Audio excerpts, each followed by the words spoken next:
One of the best ways to strengthen your glutes, your hamstrings, and your lower back is the deadlift.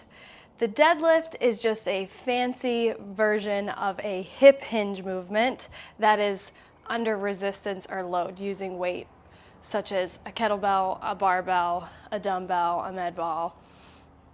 And a lot of people get freaked out when they hear the word deadlift because they think, oh, I can't do that, I'll injure my back. Or I've injured my back in the past and I'm afraid to do that again. My name is Dr. Jocelyn Conley, pelvic floor physical therapist, and in this video series, I'm going to teach you all about the deadlift. So the most basic movement pattern of a deadlift is a hip hinge. And then a deadlift is a hip hinge, like I said, under load. The requirements of being able to do a deadlift, besides obviously being able to do a hip hinge, is being able to separate movement from your hips from your trunk and your pelvis. Trunk and your pelvis together, hips move separate from that. Foundational core strength that allows you to maintain a neutral spine as your body moves. Connection between your upper body and your lower body.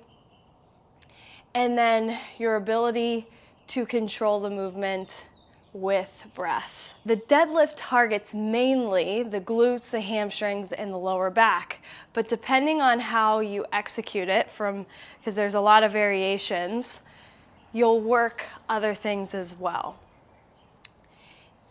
In this video, I'm going to cover the hip hinge and just the basics of a deadlift, which is coming from the hip hinge.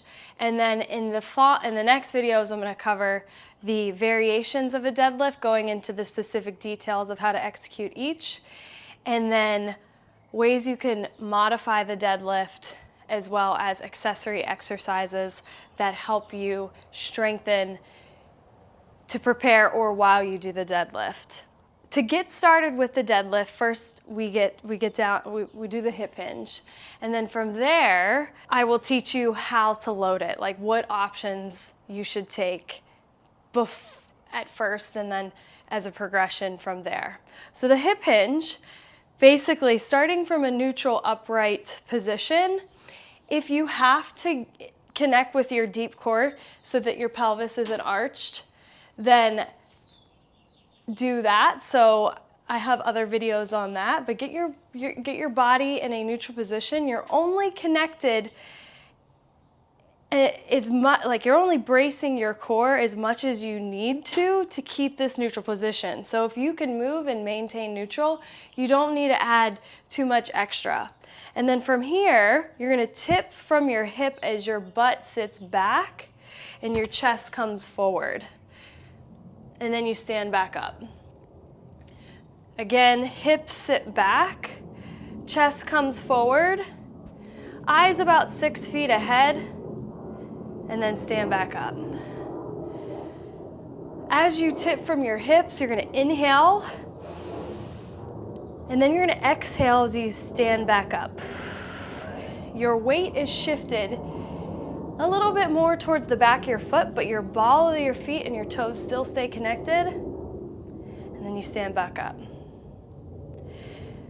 To enhance just the basic hip hinge, I want you to squeeze your glutes to initiate from here. You're going to squeeze your glutes, and then once you get to upright standing, let them go. You're going to not squeeze your glutes as you sit your hips back. You're going to let them stretch. At this point, you're going to feel a stretch at the back of your legs, and then you stand back up. That is the hip hinge, and that is the foundation for the rest of the movements, regardless of the variations that you choose. Where you're going to feel the hip hinge, like I said, is a stretch in the back of your legs here. You're going to feel this in your glutes, hamstrings, legs as you pull through. And that will change depending on the variation that you select. In the next video, I'm going to go over each of the different types of deadlifts and specifics for those variations.